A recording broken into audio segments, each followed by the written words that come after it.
Welcome to the Artist Academy podcast, a place where we focus on the business side of art to help you attract more customers, increase profits, and ultimately live a life of creativity and financial freedom. I'm your host, Andrea Earhart, and this week's episode is another snippet out of my book, Mural Money, all about branding. I think artists both drastically underutilize while also overly complicate the idea of creating a brand in order to sell art. I'll explain. Let's start with the overcomplicated idea. Your brand is you. It's not a font or a page header or a logo.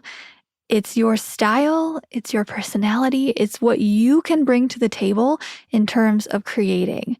So if you take anything away from that, just know that it's really simple, and self-awareness is your brand display. And I'll explain more in this episode, but that's the simple gist of it. This episode, like I said, is a section out of my book, Mural Money, on the subject of how to elevate, potentially harm, and take ownership of your own brand. I tell stories about how I was able to do all of that.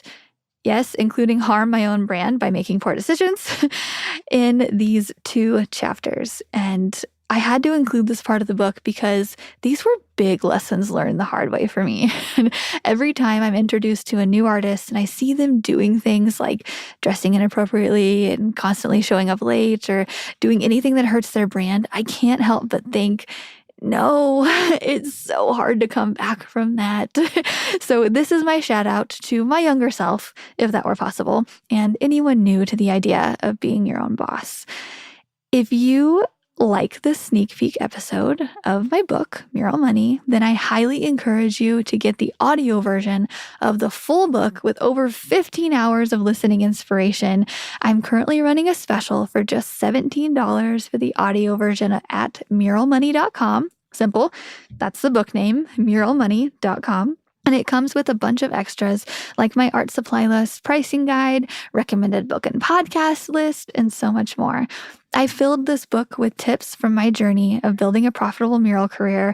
Plus, I've included the best of the best advice from guests I've interviewed on this podcast for the past few years. It's my most affordable all-in-one book of advice on art and business. And if you enjoy listening to me here, I know you'll enjoy the book too, because I read it myself. And the book is available on Amazon and Audible, normally for $25. But if you go to muralmoney.com, that is where you can grab the special $17 deal while it lasts. It's not going to be forever. So if you haven't listened to my book yet, this is your sign to do it. Muralmoney.com, normally $25. You get it for $17 for the audio version, but you have to go to muralmoney.com. Okay. Anyway, let's get to this episode and let me know what you think about this episode all about creating your own brand. Chapter 14, create your brand. Creating a brand, marketing, promoting, and all of those intimidating business words are often thought as difficult to achieve and learn. However, creating a brand by promoting and marketing your content on social media is one of the easiest things you can do to build your business. This is because your brand is ultimately you. Your brand is who you are and what your painting style is. As you niche down and define your expertise, your brand will appear. I don't want you to overthink this. From experience, and after posting quite a bit online, I eventually stumbled upon my brand. I could visually see it in my posts. My brand includes a lot of color, some white space even to help balance it out, and fun imagery, things like bright clouds, positive messages, and me wearing pink often on my social media. These are things I love, and unavoidably, they have become my brand. Some of the things that currently define my brand, if I had to list them out, are like large scale murals, painting in a pink t-shirt, butterflies and clouds, inspirationally positive things, logos and lettering, and then the Artist Academy. So I'd love to challenge you to stop right now and go to the notes section of your phone or jot down a few things that could possibly describe your brand. What's your favorite color? How do you want others to describe you? What are a few of your favorite things? Can these things be related back to art in some way? This is very similar to finding your niche, but a little different. So I've been told by a few followers that keep up with my content, for my art, that they also enjoy watching how much fun I have just by doing what I love. Like when I create content, I naturally create an upbeat tone and I don't hold back from showing the enjoyment I get from painting. And that tone has become part of my brand. For a long time, I thought that I needed to be this straight-laced, poker-faced business person if I was ever going to make it as an entrepreneur. I had it in my head that nobody would take me seriously if I was my happy-go-lucky self. I believed this to be true because when I was in my early 20s, an older businessman took it upon himself to correct my demeanor.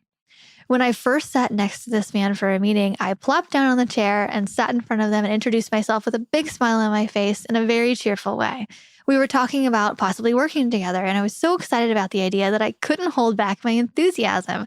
I wasn't screaming at him or I wasn't being crazy. I was just excited and happy, and I was very open about what I had planned and what my pay rates were, and I also wanted to bounce some ideas off of him.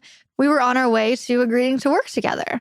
I was shocked when, towards the end of our meeting, he stated, you should really be more business-like. He compared me to another girl that he had met with who had a more somber tone and she had a more like poker face. That's the best way I can describe it. He said, I think you'll be able to negotiate better deals if you're more professional. He expressed that he wanted me to really be more like him. Some descriptive words that best fit him were monotone, to the point, and slightly aggressive.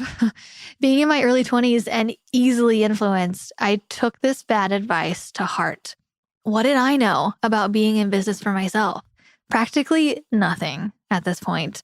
To be fair, he probably did think that he was doing me a favor. His past experiences probably showed him that this was the best way to get things accomplished. I'm sure it works for some people, and I realize there's a time and place for everything. However, what he was suggesting was for me to change who I am. I doled down my enthusiasm when meeting with new customers and even in writing emails for a long time after that. I didn't want to seem too friendly. Crazy, but it was so ingrained in my mind that I designed my website with minimal color and even dressed the part. I didn't want to be too colorful. It took a long time for me to shed that bad advice completely. I took small steps back to finding myself and creating a brand that is truly me without holding back. And this took years, but I started wearing pink after years of hearing redheads can't wear pink, which is a lie. The reasoning was something about the color clashing with the shades of my color and my skin and my hair. I can't remember exactly, but I think the person who, started that just maybe didn't like pink, but I now wear pink a lot. So you can do whatever you want. I now continuously smile when I talk to my customers because I have found that if you smile at someone, they often smile back. Everyone except the monotone business guy, that is. I've since received countless comments, messages, and emails from customers who say that they appreciate my attitude and positive energy. The tone in my social media captions slowly changed from simple and direct to an exciting storytelling format, complete with fun emojis. If anyone signs up for my email list, they'll often get a welcome email that starts with, hey, and then whatever their name is. And then on top of that, my art has gotten more and more colorful as my imposter syndrome barriers have been breaking down. It didn't happen at once, but rather little by little as I slowly realized that nobody else was calling me out for not fitting in with their perception of what business professional means. I think the wave of authenticity on social media has helped everyone feel more open and to a new way of doing business. I think it's just a little bit more accepted now to be your true self or be human in a business environment. Since you are painting every day and posting your content consistently, your brand will reveal itself eventually. Just remember to be yourself and try to keep away from posting messages that are heavy or negative. People often get enough of that online, so it'll just turn them off. So let's just focus on the positive. And there's an age-old advice that things like religion and politics are best left out of business.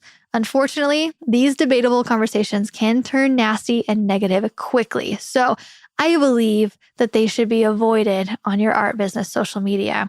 You can do whatever you want. This is just a suggestion. But for instance, I live in an area where being a Christian and a Republican are the most popular things to be right now. I'm neither of those things, so you can imagine why I choose to leave that out of my social media content.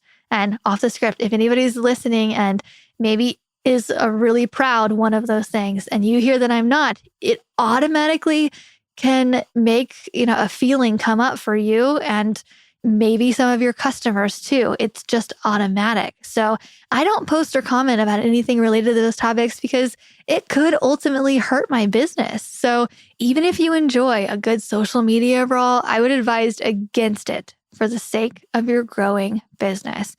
If you're a diehard like Christian, or if you're a diehard and whatever, and you're like, I want this to be a part of my brand, like say you want to create, I don't know, very religious art, then go for it. Like have it be, part of your brand.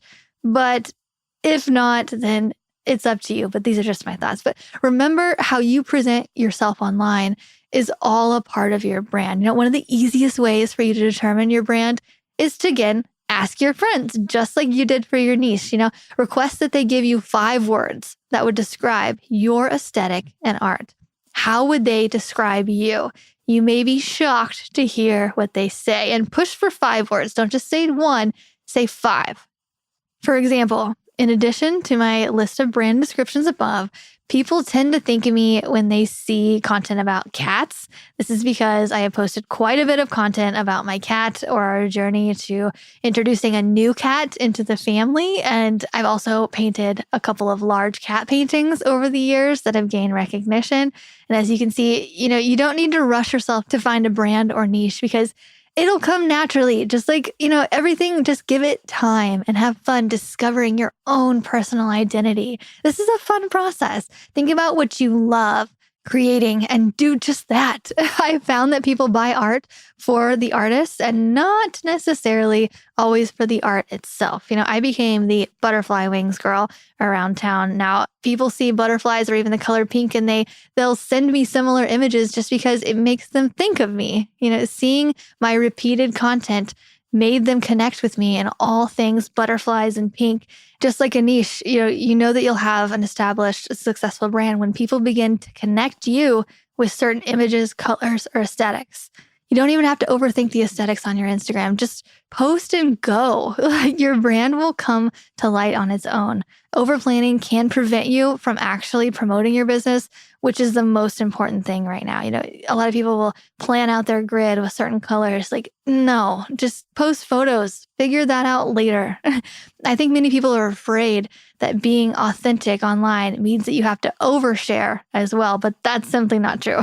There are parts of my life that my followers will never know about. However, many still feel like they know me pretty well because I do share bits and pieces of my life, including my work, my cats, and sometimes my very supportive husband.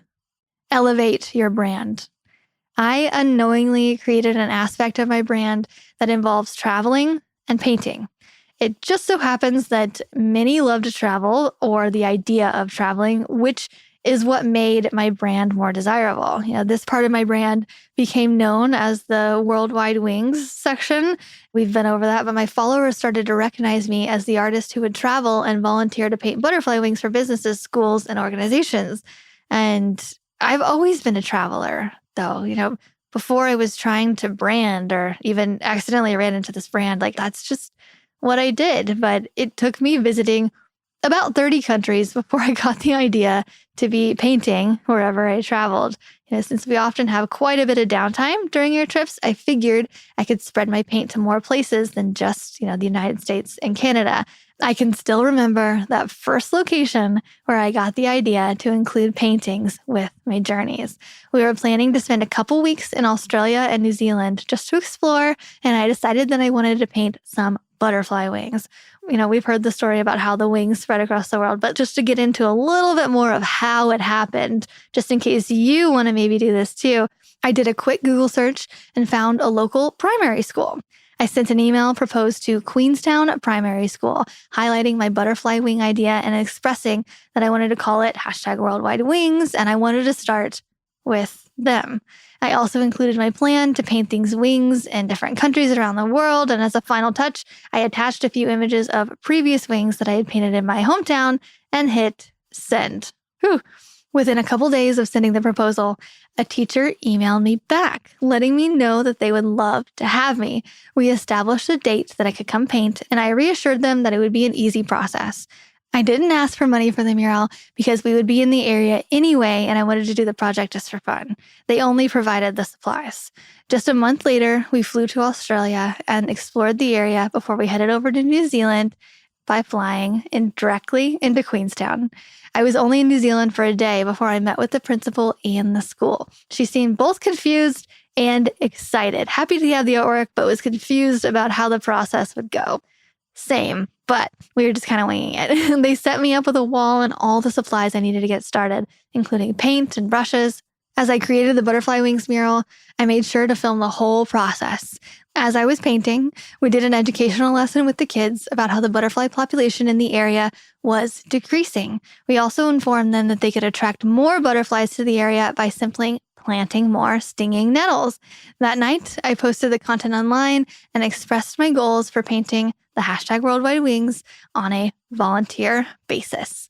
I was very open about how excited I was, and my small Facebook following at the time absolutely loved the idea. It was very different. That post got a lot of engagement and support.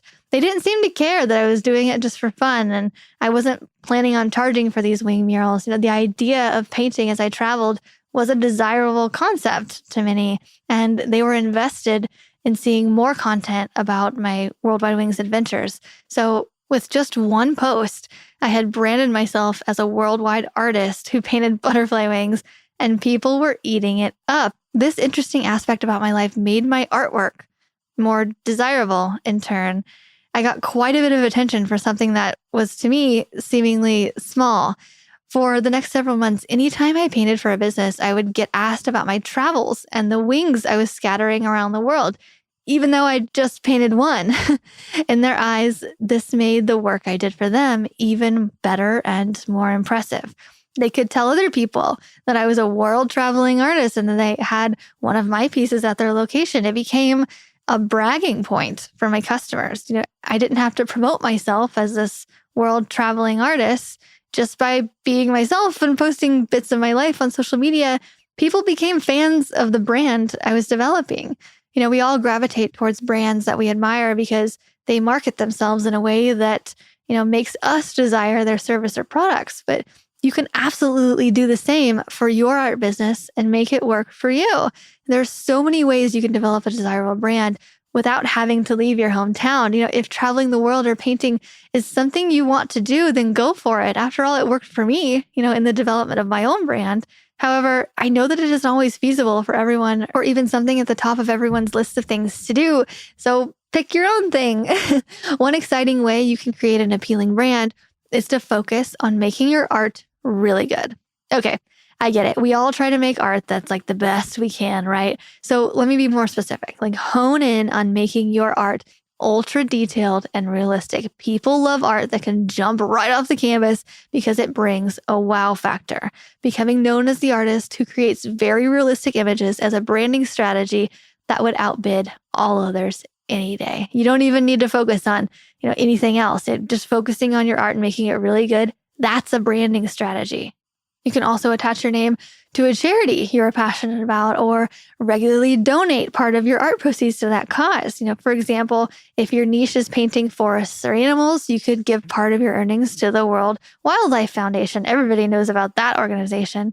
And this could bring recognition and a boost to your brand. Giving money to a charity is an admirable thing. And as long as you portray it in a humble way on social media, it can bring positive awareness to your brand. Many people make it a point to purchase from companies and brands that are known for giving back. In fact, I had a friend tell me once that she bought a brand new pair of shoes that she sort of liked, but it was just an excuse to buy them because the company had given a portion of the profits on the shoes to a local dog shelter, and it made her happy to know that she could have contributed to saving a dog's life. Rather than choosing any other shoes, she chose those because of that reason. Although I want to caution you about using charities to your brand. So if you aren't really passionate about the cause, your audience will sense that about you. Like I said, people can smell fakeness. The idea isn't to trick people into buying art from you. The point is to dig deep and figure out who you are and what you want to represent with your brand. A perfect example of an artist that I know who has grown her brand by connecting it with wildlife foundations that matter for her is Sarah McComb-Turbot. Sarah joined the Artist Academy in 2020, and her application stood out to me due to her very interesting academic background. Sarah was painting beautiful, detailed animal portraits on canvas following her interest in ocean life after her Bachelor's of Science degree in biology. She went on to obtain a Master's of Science in Marine Biology with a focus in statistical ecology in addition to animal movement and behavior. Throughout her career, her research has focused around two species, the long-fin pilot whales of northern Cape Breton, Nova Scotia, and gentoo penguins in the Falkland Islands. She realized art was her true calling after finishing college, spending all this time studying animals, and she's like, nope, I want to paint.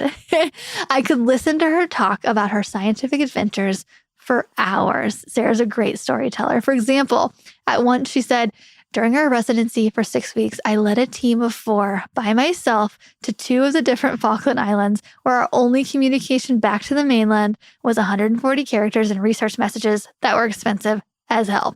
We could only send one each day.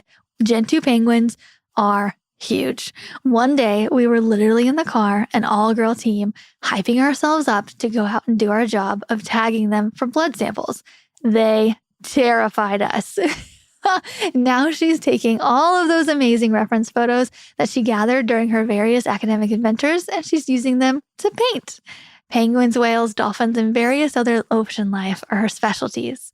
She's leaning into her interests and painting what she had spent so many years studying and witnessing firsthand. Sarah was first introduced to the Artists for Conservation at a conference in Vancouver. According to their website, the Artists for Conservation is the world's leading artist group supporting the environment. This organization represents approximately 500 artists from 30 countries in the nature/wildlife art genre who are committed to conservation. Many of the world's most recognized names in the field are actively involved. After seeing some of the collaborative art projects the Artists for Conservation were showcasing, Sarah says, I was floored. I have never felt such an alignment of values with an organization as I felt walking through the murals and the various artist booths that were attending. I have always painted, but with university and graduate school, time was limited. This woke up my soul, and I painted a few pieces for a portfolio and applied to join their group in 2018. Unfortunately, she didn't get in with her first application. However, she applied a second time and was accepted in 2019. This came just 4 months before she completed her master's program. Sarah says, I took that as a calling to try and paint full time. My future husband and I bought and renovated a country house in Ontario to move back near family after leaving the area 8 years prior. Sadly, we moved away from the ocean. The lower cost of living difference meant that we had some buffer of time to tightly live as a single income family while I made a go at being an artist. Her first goal was to create a painting good enough to be submitted to the Artists for Conservation annual jury show. She was hoping to make the top 200 to be included in their art book. The top 80 artists get invited to go on live tour. Sarah explained, I painted my heart out on this fur seal for over 2 months. The painting turned out gorgeous and is still one of my favorite pieces to date. The colors just glow in real life. All of the details in the seaweed are chef's kiss. I had a big reality check when I realized that to even come close to the minimum wage, I would need to sell it for almost $4,000 in Canadian currency. I didn't think this would be realistic for a nobody artist with one good painting to sell at such a high amount. In November of 2020, things began to change for Sarah. She says, I was almost done with the fur seal, with high hopes of soon painting all of my best photography from the Falkland Islands. I needed to get the word out. Instead of just starting a new Instagram, I converted my personal one with around 400 followers to a now business account. Somehow I came across your profile. She's talking about me. I watched you for a week or so, then I decided to do a 1-week trial of the Artist Academy in December. I did this directly after finishing the fur seal because you can learn a lot in a week. I didn't have any extra income coming in at all, and so I was debating taking a part-time job as an online data analysis. I really had no room for a subscription and a budget. I dove into all the material and was overwhelmed trying to process it all in a week. What I didn't realize right away was that it was not just about the resources on the site. From the first welcome in the Facebook group, I quickly learned the added advantage of a whole community you have built and the people you attract to your group. I was sold, and that was that. I went all in and started painting for the January 31-day challenge. I remember having this conversation with Sarah about the idea of creating 31 paintings in 31 days. She was skeptical but intrigued by the idea because she had just spent 2 months creating the first seal painting. To go from spending 2 months on one painting to only 1 day on one painting would be a drastic shift for her. I remember her deciding that whales, since they didn't have fur, would be the best choice for something quick. Sarah adds, this was going to solidify my brand as an ocean artist. Thus, the 31 cetacean species collection was born. I had images of the 9 whale species I had been lucky enough to witness, and a lot of whale researching friends with images as well. I was also collaborating with a few wildlife underwater photographers I had become friends with over the years. From that personal network, I was able to get images from about 20 species. She chose different animals at random from a prepared collection at first and then began taking audience recommendations over Instagram. Sarah further explains, as time went on, I was overwhelmed by the detail I demanded of myself in these paintings. I was fighting my perfectionist soul that wanted to spend 40 to 300 hours on one piece. I cut it down to about 7 to 12 hours for each painting. The longest one in the series took 18 and a half hours. What was more overwhelming was finding high-quality reference images after I exhausted all of my personal resources. I kept getting requests to paint a blue whale, but I was having the toughest time at tracking down a credible image. Luckily, I remembered the beautiful blue whale skeleton that lived outside of my work while studying at the University of British Columbia in Vancouver. This is Sarah's story, copied from her submission to Artists for Conservation about the whale painting. Quote, on the remote northern west coast of PEI in 1987, a 26-meter-long mature female blue whale washed ashore. In most cases, when whales die, they sink far out to sea. In this rare opportunity, the Canadian Museum of Nature buried the whale and in 2018 launched a recovery expedition in hopes of what she could one day inspire if displayed.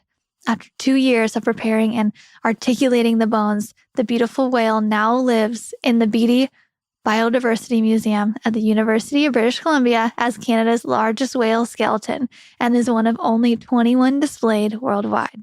Sarah had found her blue whale reference with the skeleton installation. On day 24 of the challenge, she got to painting. With so many tiny bones, it was definitely the most challenging piece of the series for me, Sarah insisted.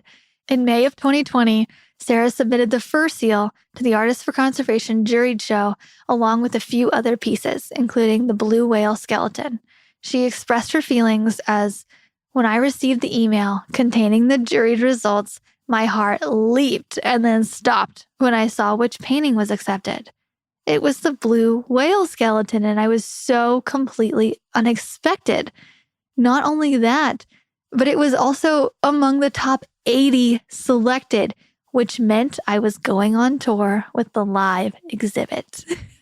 Sarah was invited to paint at the live exhibit amongst only 5 others. She went and was frequently asked for her autograph as attendees walked the exhibit with their art books in hand. How cool is that? She was famous for a day and will continue to be, I'm sure. Sarah received a website inquiry for a painting with a $5,000 budget a month after the Artists for Conservation exhibit launched in Vancouver. Previously, the most a painting had sold for her was $1,200, which isn't bad, right? The Artist for Conservation uplifted her brand, so she was a notable member, and that put her on a playing level with some of the big-name wildlife artists.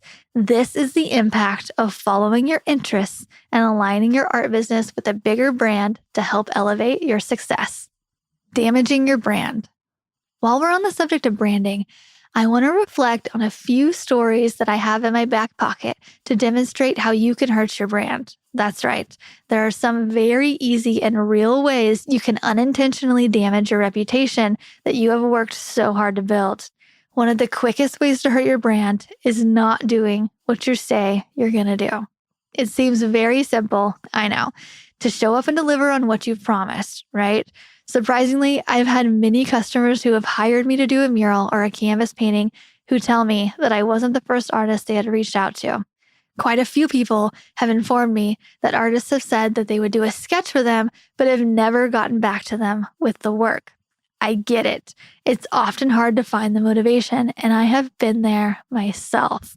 When I was first starting out, I had a customer contact me for a painting of 3 ducks.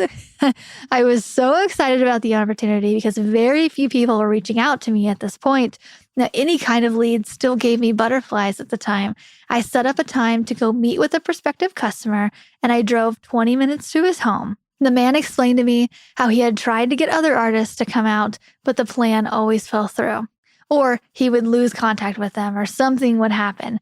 So by the time he spoke to me, he was really hoping to get the job done. I heard him out and told him how happy I was to create the painting of the 3 ducks for him. Before I left, we even discussed setting up art tutoring sessions for his daughters. There was multiple jobs and opportunities that could have come from working with this one customer. With the painting requirements in mind, I drove to the store to buy a canvas for the painting. I sketched out what I thought that the duck painting should look like and sent the customer for approval. He returned it with his thoughts and some corrections, but I was all set to paint after that. I remember painting just a little bit on the canvas before I set it aside. Eventually, it fell over and cat hair got all over what I started. So I knew I would probably have to start over, and sadly, that didn't happen. Unfortunately, I never finished the painting of the 3 ducks, and it still haunts me a little bit. To call me unreliable would have been a fair judgment at the time. I hadn't established healthy habits to give me the motivation to start and finish a painting outside of the classroom just yet. The idea of working was exciting, but I didn't love the idea of painting 3 ducks, if I'm being honest. It was an odd painting request, and I was still working with the mindset that I had to feel inspired to work. I was blocking myself for no reason from future jobs. I was also sending a signal to the universe that I actually didn't want to be a full-time artist. Be careful about the signals and impressions you are giving off, because that can delay your progress. It was several months before I got another commission request. I think it's funny how many of us yearn to make painting a full-time job. However, when it comes time to actually do the work, sometimes we put it off. We procrastinate and sometimes don't even complete it. When you think about it like that, it shows how backward and contradictory that mindset is. Showing up late. Do you often show up late to dinner? Are you the type of person to text people that you're on your way when you haven't even put your pants on yet? If this is you, then this may be a sign that you need to work on showing up on time before you create an art business. If you're showing up late to social gatherings, you've probably formed a bad habit of not managing your time well, right? Your friends and family may forgive you or even think it's just part of your quirky personality. However, I can promise that your customers won't think about it in the same way. This was me at one time too. I was that person who showed up late to everything. I remember one time my friends tagged me in a post that read, "Everyone knows a friend who shows up at 9 p.m. for a 6:30 movie." Yikes. It was hard to realize this about myself because at the time, I blamed it on being a creative person. I thought, well, artists are just messy, flighty, independent, and I'm allowed to be late. I'm an artist. I didn't think I had to abide by anybody else's rules or expectations, but I was wrong. Being unreliable and late to jobs held me back for so long. In fact, I was once working on a mural for several weeks when I began to get bored. of the project. I lost my motivation and fell into the habit of showing up late every single morning. It started out to be about 10 minutes late, and it was 15, and then maybe 10, and then 20.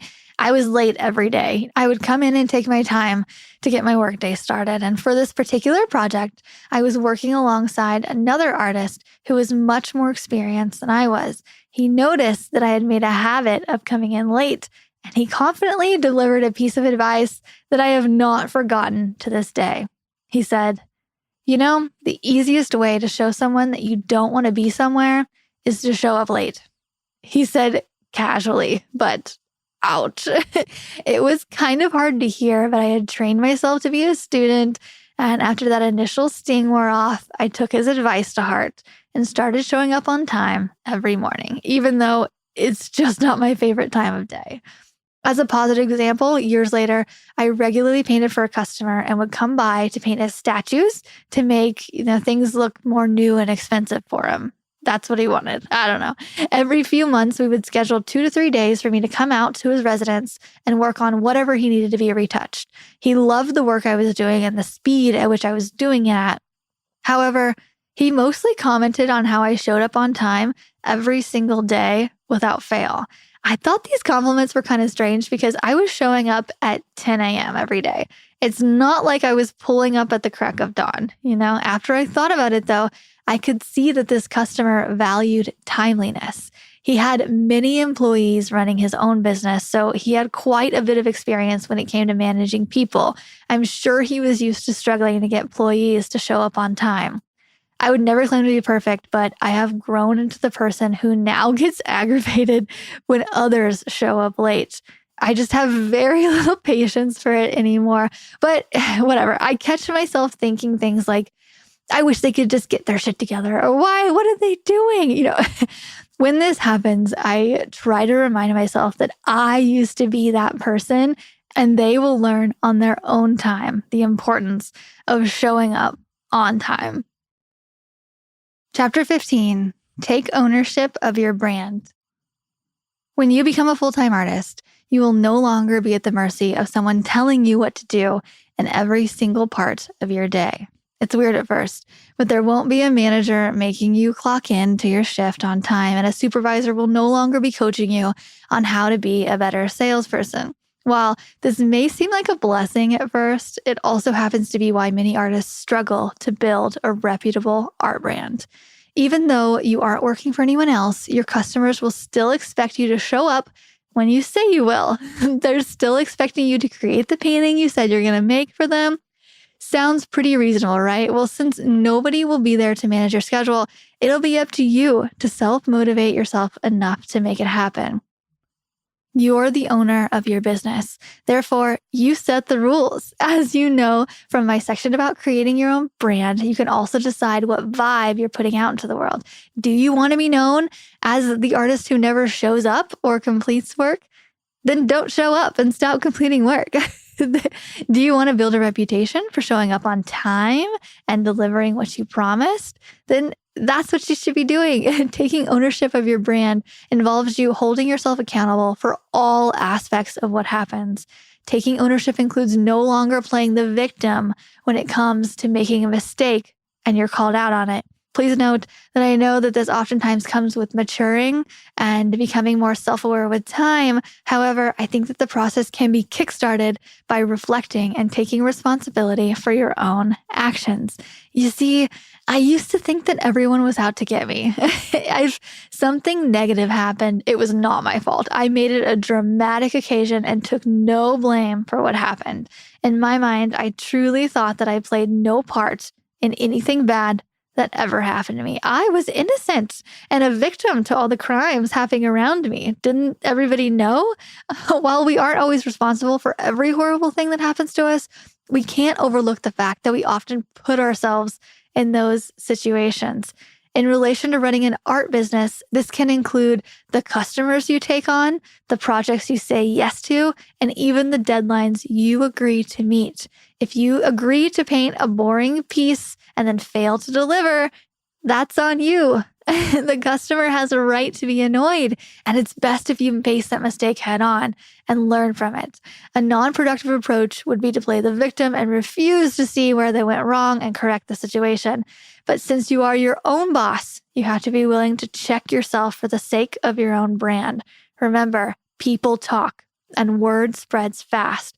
Be careful about what you give people to talk about. News rarely stays with just one person. Your customers are the lifeline of your business and will recommend you to future customers. If you're great to work with, you will receive rave reviews, even if your painting isn't amazing. People do business with people they like.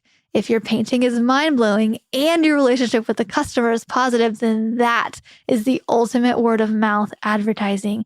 I guarantee that perfect match of a customer will brag about you to everyone. Mistakes are going to happen. There's a lot of moving parts in owning an art business and painting murals. There are quite a few small and large steps to accomplish between the initial design and communication with the buyer to the setup and execution. I'm telling you this to prepare you, but not to scare you. Even when you have a lot on your plate, you can't use being busy as an excuse to deflect fault if something goes wrong. If something happens, as the art business owner, it is absolutely your fault. However, the sooner you begin to anticipate possible issues and address them before they happen, the easier your life will be. When problems arise, it's also helpful if you're willing to take responsibility for your role. This will show customers that they can trust you to be honest, and it'll help you to grow as an accountable professional. For example, let's say a customer comes to you confused about why they are being charged so much. A responsible business owner would rationalize how they probably didn't explain it clearly enough the first time and find a better way to break down the price quote for the customer. It wouldn't be productive to simply get defensive and blame the customer for not getting it the first time. Mistakes are going to happen, and that's okay. Communication is everything, though. But what is important is how you approach the mistakes and learn from them. If you're not sure how to do something, it will be your job to figure out and answer the question for yourself. This may be hard at first, but there is something incredibly liberating to know that you can stand on your own. Just be nice. Artists have a reputation for being hard to work with.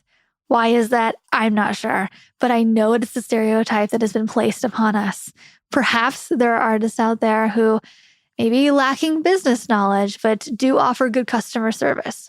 Perhaps there are artists out there who, lacking business knowledge, do offer good customer service. Again, I don't know why artists are notorious for being difficult, but I'm determined to combat that perception.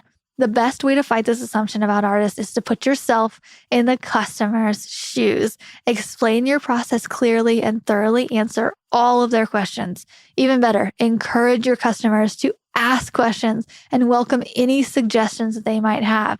If you have to deviate from the original plan, make sure to give your customers plenty of notice. At the end of the day, someone is hiring you to make their vision come true. You might as well make it a pleasant experience. Mindful text communication. When texting or emailing, it can be easy to send a quick, short message just to get your point across. While you may not have bad intentions, this can come off as snappy or impatient. To prevent coming off the wrong way, you can review each message before you send it. Just make sure you reassure your customer that you are working with them as a team to make their project fit their expectations. Avoid using slang, shorthand, or text talk. Or also use correct punctuation. I think it's okay to, be very friendly, but there's a line between, misspelling a lot of words and never using a period or a comma. It's just, there's a line there. Let's be professional, but upbeat. Although you don't need perfect grammar and punctuation to be a talented artist, people notice and appreciate the professionalism. When I text my friends, we communicate openly with no consideration for grammar. I put all of my thoughts into one run-on sentence, and my friend groups will think nothing of it. However, I make sure to proofread all of my emails and texts when I'm sending them to potential or existing customers.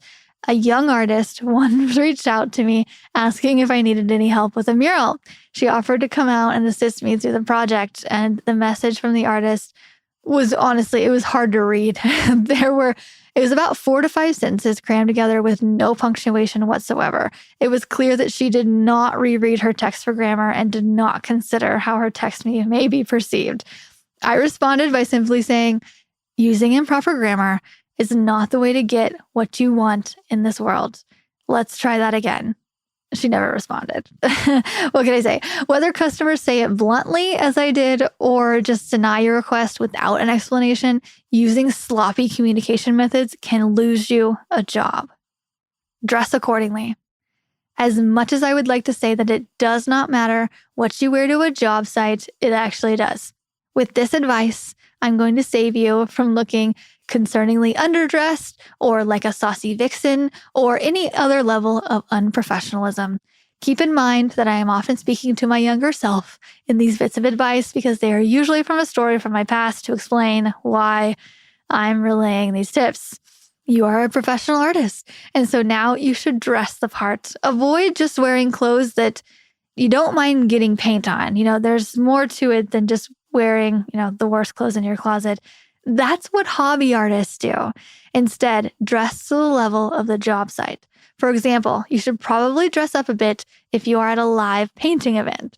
Since guests at live charity events often wear formal wear, it wouldn't seem right if you showed up in an oversized hoodie t-shirt. Likewise, it would be odd if you wore heels to a construction site. You also probably shouldn't wear, form-fitting leggings made out of thin material that could be seen as revealing at a construction site, unless, of course, you want that type of attention. In my case, that was not the type of attention I was comfortable receiving at work. So yes, there's a story behind this too. Leggings girl. Shortly before I made painting my full-time job, I worked as a full-time promo girl. I've told you, but as a quick reminder, promo girls are the women who basically pass out shots at the bar representing alcohol brands, and sometimes they stand next to nice cars at shows or behind product booths to promote different companies or brands. It wasn't all bikinis, alcohol, and fancy vehicles. Part of the time we wore khakis, but most of the time we wore leggings. I definitely got the job mostly for my looks and not necessarily for a certain talent that I had, other than just being friendly and being able to talk about a product. All we were required to do was smile, hand out supplies, and sometimes speak with people about the benefits of the products or services we were promoting for the day. I was making an average of $20 per hour, and I thought I had struck gold. I was still in college, and that was the most I had ever been offered from an hourly wage. During my time as a promo girl, I met some of my favorite people in the world who later became bridesmaids at my wedding. We had a blast. But we did this job wearing khakis, leggings, bikinis, dresses, crop tops, branded shirts, and anything else we were given to help us promote. The attire was definitely not business casual, and after working this job for 2 years, it became ingrained in me to act and dress a certain way to gain attention. This strategy greatly helped me with my art business, except for one particular time. I had flown down to Tennessee to work my first job for the outdoor store. I showed up not knowing what to expect, and I was excited to begin creating art for a living instead of relying on my looks to make money. So for that first day, I was wearing leggings and a tight black shirt representing an energy drink brand. It was the clothing that I was accustomed to wearing for the past 2 years, and so that's just what I was in the habit of. I wasn't aware that my first job would be on a construction site because I had just assumed that the outdoor store was built and it was completed, but truly I thought we would be working in an empty building with no construction workers. As I walked inside, the security thought that I was there to sell energy drinks. They were confused and asked if I had the right location and if I needed directions to a different place. After all, I was on a construction site. So after I told them that I was actually there to paint, they looked at me even more strangely and directed me towards the imagery department in the back. The other artists didn't say anything about my attire as I introduced myself to them and the other staff members at the job site. I didn't think much about what I was wearing because it felt familiar and it was comfortable. Go figure. I decided that leggings would be a good choice for the next workday as well. I often wore leggings when I painted at home because I didn't mind getting them dirty. It felt natural just to wear what I always wore. I cringe now when I think about these naive moments I had in the beginning, but you live and you learn. I made it about 3 days before somebody approached me in the bathroom to give me a tip about how to dress on the job site. I believe she said something like, "Hey, you might want to wear actual pants on the construction site tomorrow." I immediately felt embarrassed. My first reaction was to get defensive, but then I reflected and wondered if I had in fact made the wrong decision. After work that day, I went straight to the department store and I bought the most masculine looking pants I could find. They were cargo pants with pockets on the sides, and those baggy breeches were perfect for the construction site. And I left the store with 5 pairs. As soon as I walked in the door the next day, one of the older artists proudly and humorously remarked, "Oh, she decided to wear pants today." This was a different person than the one who had given me the suggestion in the bathroom the previous day. That remark was enough to show me that more than one person thought my leggings weren't appropriate for the job site. A few weeks later, word traveled back to me that I was being referred to as the leggings girl across the company. They didn't know my actual first name or my last name, and I felt like they thought I was demanding attention from my clothing choices. But previously, I had not thought of leggings as sexual or provocative. Now, I'm not sure how I couldn't, but I mean, since they hug my body so tightly that they leave just about nothing to the imagination. But after finding out about my company-wide nickname, I decided that I didn't want any type of attention anymore. To prove it, I showed up in my old high school t-shirts that were baggy and way too big for my body. Those shirts paired with the cargo pants were perfect for the construction site. To top off my efforts, I also decided I wasn't wearing makeup anymore. Really, I didn't need it. I didn't want it. My job as a painter on a construction site didn't require me to look like a promo girl anymore. I also wasn't going to a photo shoot, and I didn't see people for the majority of the day. I was just staring at a wall. So I turned my decision to not wear makeup into something positive. Instead of packing on makeup each day, I decided to focus on the quality of my skin and to only put on lotions and oils to keep it healthy and hydrated. We were literally working around dirt all day anyway and dust. So I was just trying to spin it and just make it through. Nowadays, I've come to a happy middle. I mostly wear the same pair of Carhartt black pants on job sites. They're comfortable and they fit me, and there are paint speckles all over them from years of painting. They're actually kind of a great mix between cargo pants and leggings. They're like really thick and black and sort of tight, but they have like a bunch of pockets everywhere. So yeah, those are my go-to pants. No more cargo pants, no more leggings. So the shirts I wear fit me without being too tight or oversized nowadays. They're also newer shirts that aren't on the verge of being thrown away. I think this just helps me look like a professional artist and not just a high school kid reminiscing about the old days. So the shirts I buy for painting are usually around $10 and they're typically pink. Discovering that balance between business and casual wear has been a process full of trial and error for me. I've been from one extreme to the other, and I've since found a balance between the two. What you wear and how you present yourself will become part of your brand. Think of it this way. If you were painting and ran into an important customer today, would they be impressed with your appearance, or would they be discouraged by your clothing choices? Do you look professional enough to paint 1 minute and then head straight to a meeting? You're a painter, so people definitely will excuse paint stains, but a sloppy or provocative appearance may be a turnoff, though. It's up to you, but this is my advice. I really don't consider myself a fashionable person because I've always prioritized comfort over everything. I believe you can have both, a comfy outfit that also looks good, and at the very least, you just need to have perfectly comfortable shoes that don't make your feet ache at the end of a 10-hour painting day. Over the years, I found that high-quality running shoes make the best footwear to paint in. Although they cost around $100, they are durable and support my art in a way that makes me feel like I'm walking on clouds. Shoes are definitely a good investment. If you would like to see an example of what I'm currently wearing on job sites, please feel free to check out my Instagram at Art by Andrea Earhart. This will give you an idea of what I wear day to day. And since I believe what we wear is part of our brand, try to brainstorm what you can wear that represents you while maintaining comfort and professionalism.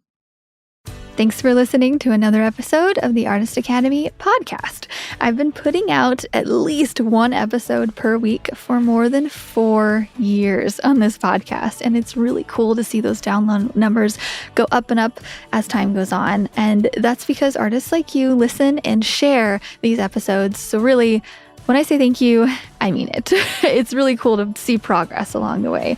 And anyway, if you like this type of art and business content, then I highly encourage you to get the audio version of my book, Mural Money, with over 15 hours of listening inspiration. I'm currently running a special of just $17 for the audio version. You can go to muralmoney.com to find it. And that comes with a bunch of extras like my art supply list, my pricing guide, recommended book and podcast list, and so much more. I filled that book with tips from my art journey of building a profitable mural career. Plus, I've included the best of the best advice from guests I've interviewed on this podcast. It's the most affordable all-in-one book of advice on art and business that I have. And if you enjoy listening to me here, then I know you'll like the book too, because I read it myself. All 15 hours of it. The book is available on Amazon and Audible normally for $25, but if you go to muralmoney.com, that is where you can grab the special $17 deal while it lasts. If you haven't listened to my book yet, this is your sign to do it. Again, normally $25. I'm running a special for $17, but you have to go to muralmoney.com. That's where you can grab the audio version of it. And that's all I have for you today. So I will see you next week for another episode of the Artist Academy podcast.